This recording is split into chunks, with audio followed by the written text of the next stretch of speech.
Assalamualaikum warahmatullahi wabarakatuh. Karena saya Said Wahyu Nurdiansa, jadi di sini saya akan menjelaskan tentang tidur yang membatalkan dan tidur yang tidak membatalkan dalam 4 mazhab. Nah, jadi yang pertama yaitu menurut Imam Hanafi.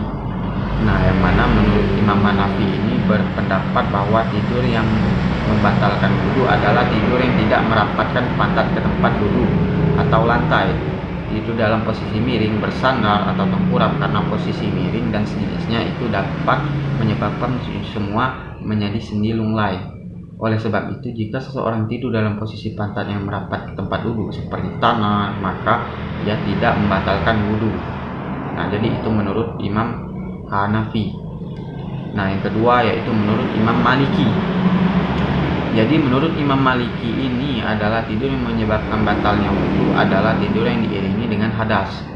Beliau melihat dari beberapa kondisi dan keadaan, yaitu tingkat kenyenyakan lama dan cara tidurnya itu yang nyenyak meskipun pendek waktunya, ia membatalkan wudu.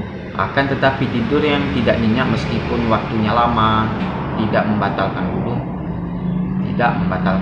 Nah, jadi itu menurut Imam Maliki. Yang ketiga yaitu menurut Imam Syafi'i. Nah, jadi menurut Imam Syafi'i ini adalah tidur dalam keadaan suci, dan yang tidak membatalkan wudu adalah tidur yang tidak merapatkan pantatnya ke tempat duduk atau lantai dalam posisi miring, bersandar atau tengkurap karena posisi miring sejenisnya itu dapat menyebabkan semua menjadi sendi lunglai. Oleh sebab itu, jika seseorang tidur dalam posisi pantatnya yang rapat ke tempat duduk seperti tanah, maka itu ia tidak membatalkan wudu. Nah, jadi itu menurut Imam Syafi'i. Yang keempat yaitu menurut Imam Hambali. Nah, jadi menurut Imam Hambali ini semua posisi tidur dapat membatalkan wudu kecuali tidur yang sedikit menghitung huruf, baik dia lakukan sambil duduk atau berdiri. Sebenarnya tidak ada batasan bagi tidur yang sedikit. Penentuan batas tersebut dikembalikan pada adat.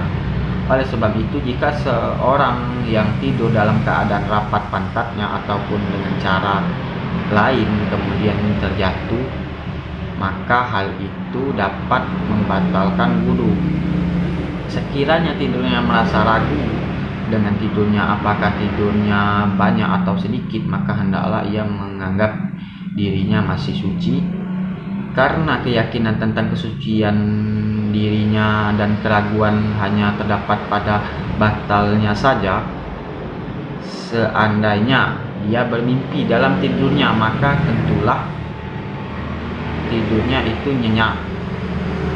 Tidur yang sedikit dari seorang yang sedang ruku, sujud, bersandar atau bertongkat dan mengangkat kedua lututnya, maka seperti yang tidur dengan posisi miring, semua itu dapat membatalkan wudu.